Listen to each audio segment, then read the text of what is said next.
चालू घडामोडी अत्यंत महत्त्वाचे टॉपिक. प्रश्न: जैवविविधतेसाठी आंतरराष्ट्रीय दिवस 22 मे.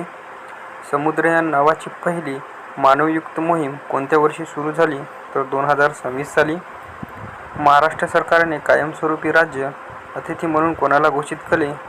देशाचे सरन्यायाधीश दिवंगत डॉ.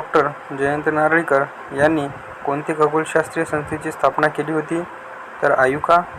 गोल्डन ड्रॅगन 2025 संयुक्त अभ्यास कोणी सुरू केला? चीन आणि कंबोडियाने. केंद्र सरकारने आयुर्वेदिक दिवस म्हणून कोणता दिवस घोषित केला? 23 सप्टेंबर. भारताचा 86वा बुद्धिबळ मास्टर कोण बनला आहे? LR श्रीहरी. नेक्स्ट प्रश्न: मे 25 मध्ये उत्तराखंडमध्ये 12 वर्षांनी पुष्कर कुंभमेळा कोणत्या ठिकाणी आयोजित केला गेला? तर केशव प्रयाग. समावेश शिखर परिषद 2025 कुठे आयोजित करण्यात आली?